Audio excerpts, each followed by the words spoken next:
started out where I just took a sewing class. When I was a young kid, we all got kicked out of the house and we had to sign up for a couple classes, so I took sewing. I didn't grow up where we would just go shopping for a new outfit. My mom liked to collect fabrics for some reason, I don't know, and I would make my outfits. I remember taking the train into Philly.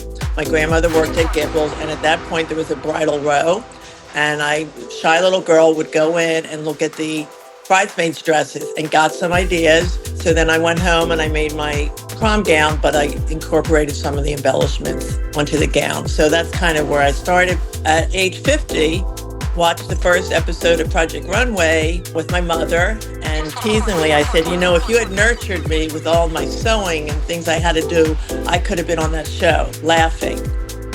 However, it planted a seed.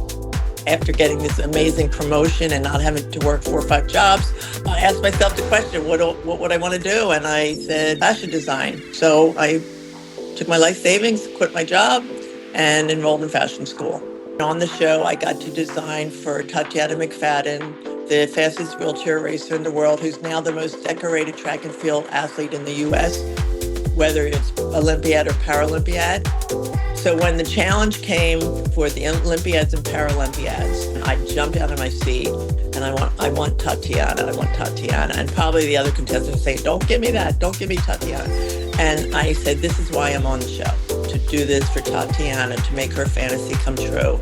I was so grateful, like I was there. It was like I was there and I had such joy in the experience. I think the universe put me there for a reason, and that was really to give a voice to those that don't have a voice.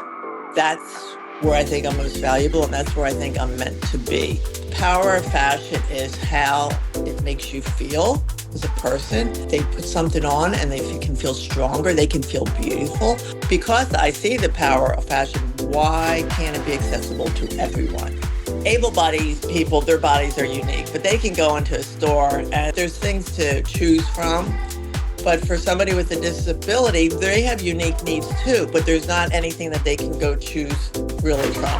If somebody has a feeding tube or needs a port that are ambulatory, that's one type of design, because if they're ambulatory in a wheelchair, that means they can get up. And so the back of what you do would be different from somebody that's in a wheelchair that's not going to get up. I could take a lot of the fabric out of the back so they're not sitting on their fabric. It's very unique needs. They don't have the same access that I would have.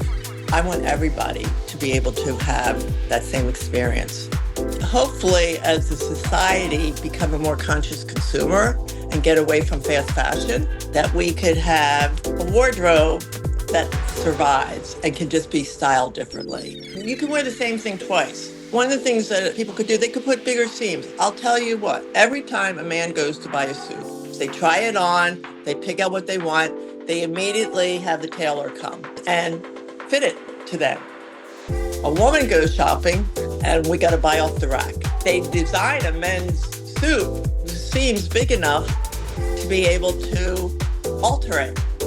If you look inside our seams, there's nowhere to go. So that's the one thing is, yeah, it costs more money, but have bigger seams and change the model of how we buy our clothes.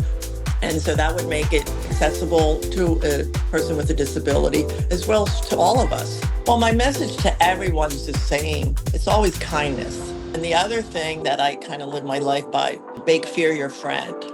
Not being afraid to walk in and saying, I don't know how to do it, and to figure it out.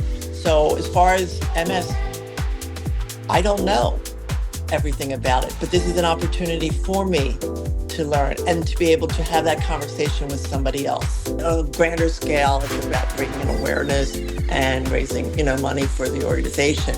But seeing the look on the models' faces when I put them in something that's going to make them feel awesome as a person, them feeling that they can still have fashion in their life. They don't have to give that up, just as each individual gets to have that moment of, wow, I feel great.